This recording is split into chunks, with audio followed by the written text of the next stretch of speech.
ओम नमः शिवाय।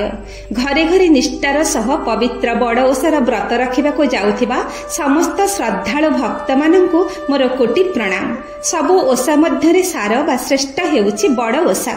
समस्त देवता मानंक मध्यरे श्रेष्ठ देवादिदेव महादेव, जे असुर मानव देवता समस्तंकर आराध्य, सृष्टि स्थिति संहारर परम कारक, अकर्म कर्मदायक, कल्याणमय आशुतोष, तांको समर्पित एही ओषा जार नाम बड़ ओषा।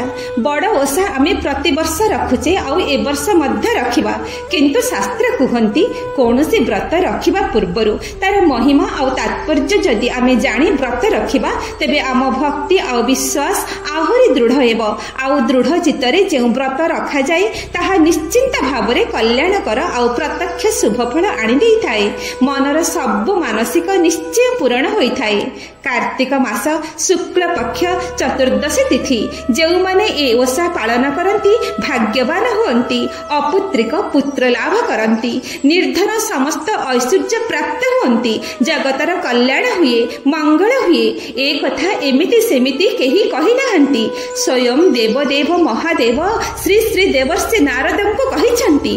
पद्म पुराण कहंती थरे मर्त्य भ्रमण रे देवर्षि नारद आसीथिले। ए संसारर समस्त प्राणी मानकर दुख दुर्दशा देखि व्यथित हेले, सीधा जाई पहुंचिले कैलासपुरी रे देवदेव महादेवंक निकटरे। से तो आशुतोष देवर्षि नारद तांको भक्त मानकर दुख किपरि दूर हेबो तार उपाय बताई देबाको प्रार्थना कले।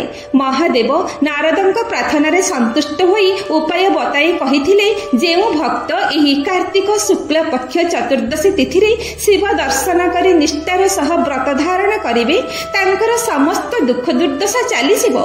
आउ सेमाने जेउ मनोकामना रखिथिबे ताहा निश्चय पूर्ण हेबो। सेही दिन ठारू मर्त्यवासी निष्ठार सह बड़ ओषा पालन करुछंती। प्रतिटी गाँव रे थिबा शिवालय ठारू धवळेश्वर, लिंगराज, आखंडमणि और लोकनाथ आदि पवित्र शिवपीठ मानकरी अत्यंत निष्ठार सह पालित हेबाकु जाउछि कार्तिक चतुर्दशी तिथि बड़ ओषा। किंतु बड़ ओषार मुख्य पीठ श्री श्री धवळेश्वर। तांको महिमार शेष नाही। कला गाई को धड़ा कर देइथिबारु तांको नाम धवळेश्वर। लोकटिए अभाव रे पाख गाँव गाईटिए चोरी करी आनिछि। धरा पड़ी भयरे शरण जाइछि देवदेव महादेवंक निकटरे। आशुतोष भक्तर प्रार्थना रे कला गाई को धड़ा कर देइछंती। प्रभुंकर एही चमत्कारिता आ दया भाव देखि सेही लोकटी गाँ लोकंक पाखरे सब सत कथा प्रकाश करिछि। सेही दिन ठारू कटक जिल्लार महानदी कूଳରେ ଥିବା सेही साक्षात शिवपीठ होउछि प्रसिद्ध धवळेश्वर।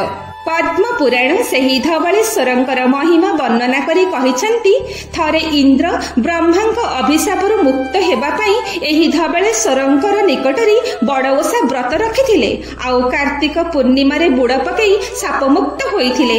सेही परि क्रतु नामक जने राजा मध्य कुष्ठ रोगरु मुक्ति पई धवळेश्वरंक पाखरे बड़ ओषा व्रत रखी रोग मुक्त होइथिले। आहुरी अनेक महिमा।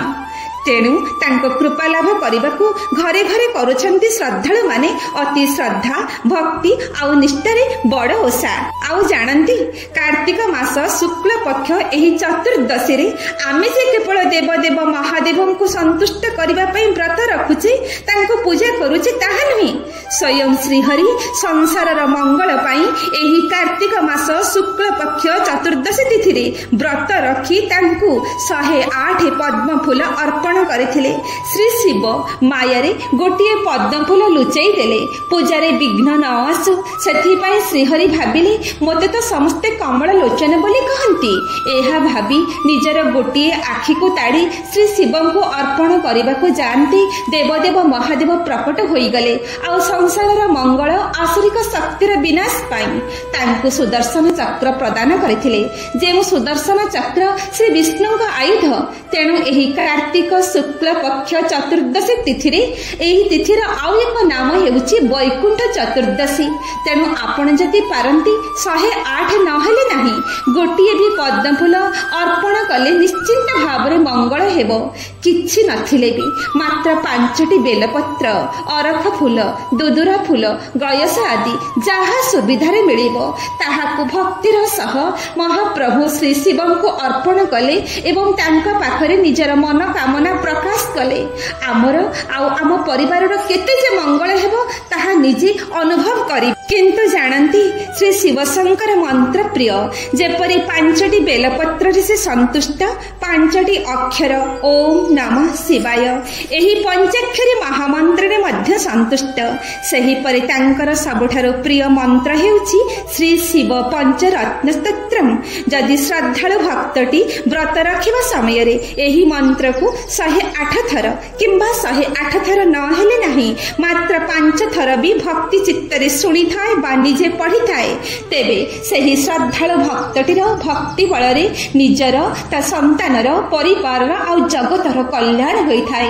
ତେଣୁ ସବୁଠାରୁ ଶ୍ରେଷ୍ଠ ଓଷା ବଡ଼ ଓଷାର ପୂର୍ଣ୍ଣତା ପାଇଁ ଆସନ୍ତୁ କିଛି ଦୋଷ ନ ଦେଖି ଭକ୍ତିର ସହ ଶୁଣିବା ମାତ୍ର 5 ଥର ଶ୍ରୀ ଶ୍ରୀ ଶିବ ଶମ୍ଭୁଙ୍କର ସେହି ଶ୍ରୀ ଶିବ ରତ୍ନ ସ୍ତୋତ୍ରମ୍। ଓମ୍ ନମଃ ଶିବାୟ। ଓମ୍ ନମଃ ଶିବାୟ। ଓମ୍ ନମଃ ଶିବାୟ।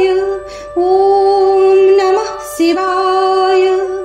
ଦିବ୍ୟ କୁଣ୍ଡଳହାର ମୁଜ୍ଜଳ ମସ୍ତକୁଜ୍ଜଳ ଲୋଳିତମ୍ ଗାଢ଼ କୁନ୍ତଳ ନେତ୍ରମୁଜ୍ଜଳ ଚନ୍ଦ୍ର ଶୀତଳ ଭାସିତମ୍ हस्त निर्मल दंड त्रिशूल भाले कौस्तुभधारितम्। हे शिवापति पार्वती पति त्राहि मां भवसागरम्।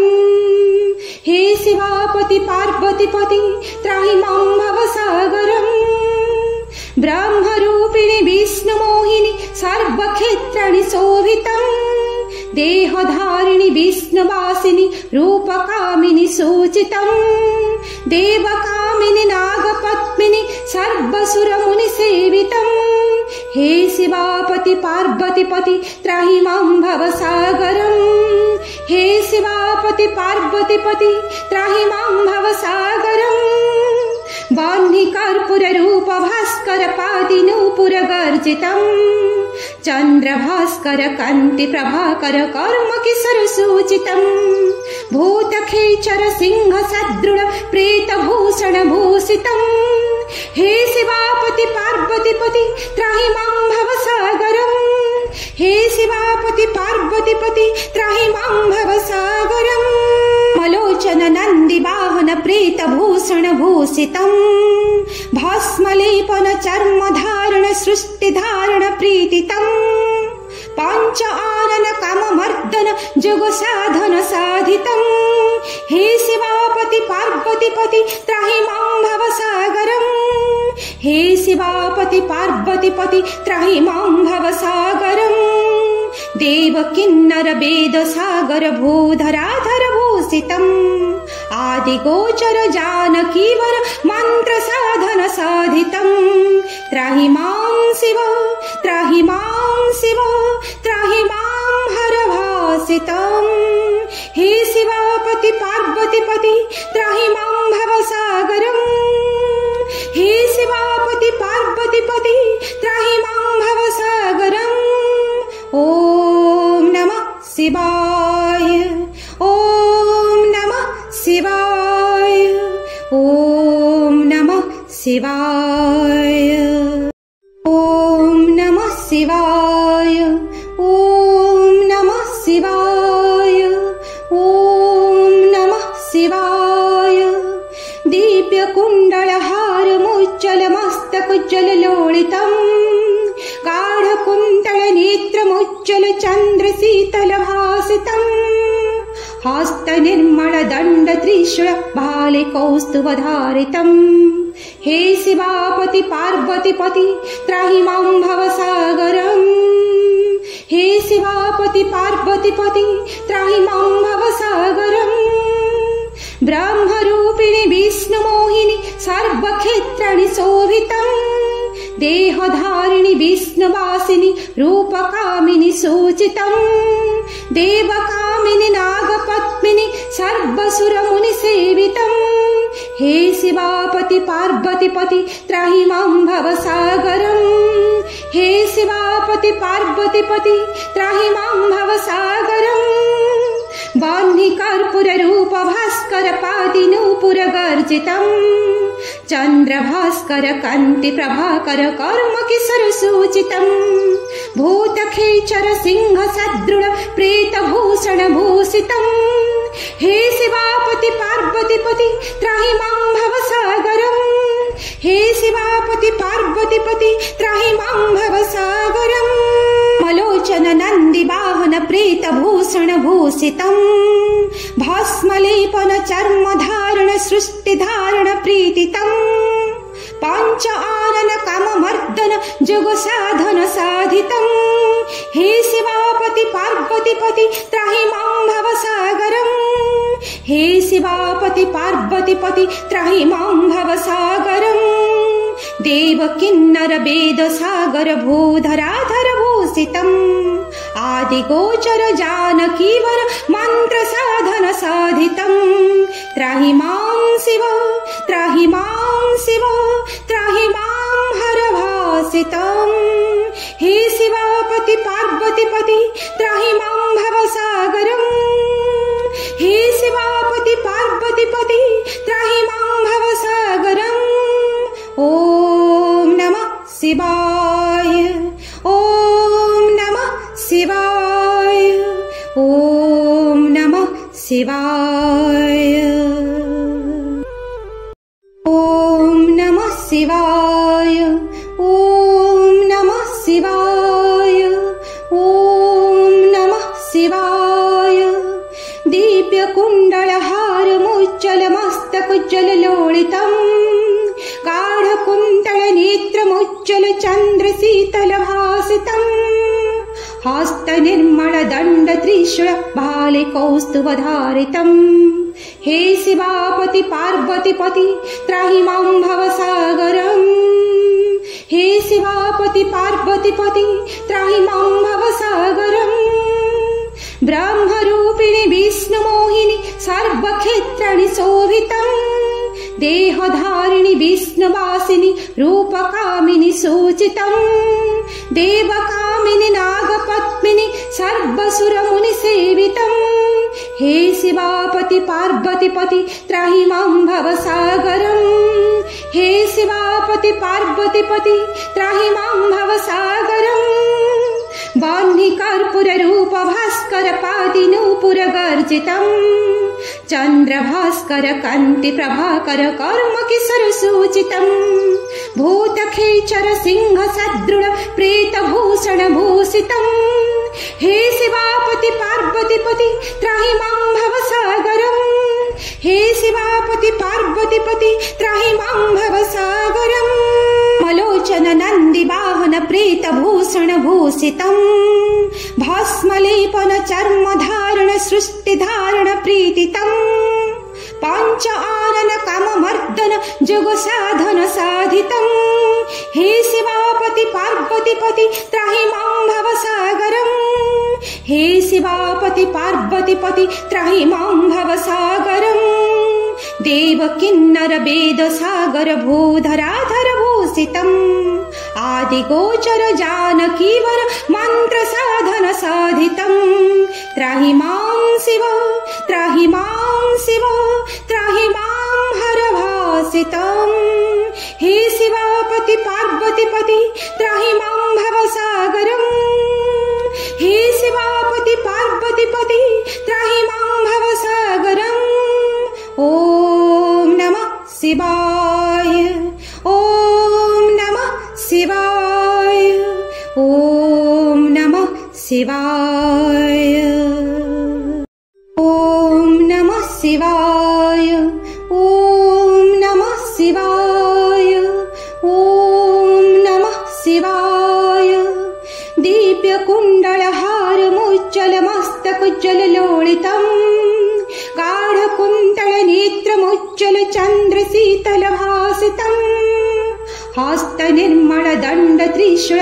भाले कौस्तुभ धारितम् हे शिवापति पार्वतीपति त्राहि मां भवसागरम् हे शिवापति पार्वतीपति त्राहि मां भवसागरम् ब्रह्मरूपिणि विष्णुमोहिनि सर्वक्षेत्राणि शोभितम् देहधारिणि विष्णुवासिनि रूपकामिनि सूचितम् देवकामिनि नागपत्मिनि सर्वसुरमुनि सेवितम् हे शिवापति पार्वतीपति त्राहि मां भवसागरम् हे शिवापति पार्वतीपति त्राहि मां भवसागरम् वह्नि कर्पूर रूप भास्कर पादि नूपुर गर्जितम् चंद्र भास्कर कांति प्रभाकर कर्म किशोर सूचितम् भूत खेचर सिंह सदृढ प्रेत भूषण भूषितम् हे शिवापति पार्वतीपति त्राहि मां भवसागरम् हे शिवापति पार्वतीपति त्राहि मां भवसागरम् मलोचन नंदी वाहन प्रेत भूषण भूषितम् भस्मलेपन चर्म धारण सृष्टि धारण प्रीतितम् पंच आनन काम मर्दन जोग साधन साधितम् हे शिवापति पार्वतीपति त्राहि मां भवसागरम् हे शिवापति पार्वतीपति त्राहि मां भवसागरम् देव किन्नर वेद सागर भूधराधर भूषितम् आदि गोचर जानकीवर मंत्र साधन साधितम् त्राहि मां शिव त्राहि मां शिव त्राहि मां हर भासितम् हे शिवापति पार्वतीपति त्राहि मां भवसागरम् हे शिवापति पार्वतीपति त्राहि मां भवसागरम् ओम नमः शिवाय ओम नमः शिवाय ओम नमः शिवाय ओम नमः शिवाय ओम नमः शिवाय ओम नमः शिवाय दिव्य कुंडल हार मुज्जल मस्तक उज्ज्वल लोलितम् गाढ कुंतल नेत्र मुज्जल चंद्र शीतल भासितम् हस्त निर्मल दंड त्रिशूल भाले कौस्तुभ धारितम् हे शिवापति पार्वतीपति त्राहि मां भवसागरम् हे शिवापति पार्वतीपति त्राहि मां भवसागरम् ब्रह्मरूपिणि विष्णुमोहिनि सर्वक्षेत्राणि शोभितम् देहधारिणि विष्णुवासिनि रूपकामिनि सूचितम् देवकामिनि नागपत्मिनि सर्वसुरमुनि सेवितम् हे शिवापति पार्वतीपति त्राहि मां भवसागरम्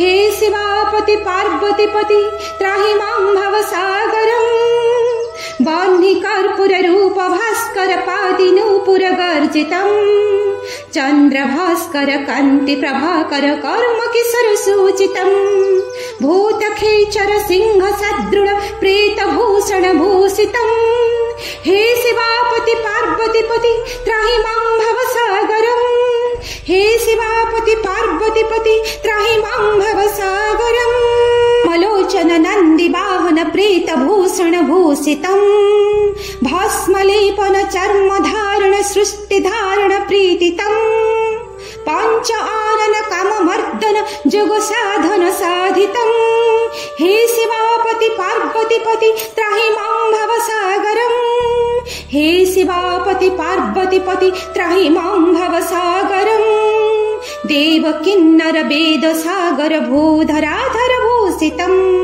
आदि गोचर जानकीवर मंत्र साधन साधितम् त्राहि मां शिव त्राहि मां शिव त्राहि मां हर भासितम् हे शिवापति पार्वतीपति त्राहि मां भवसागरम् हे शिवापति पार्वतीपति त्राहि मां भवसागरम् ओम नमः शिवाय ओम नमः शिवाय ओम नमः शिवाय।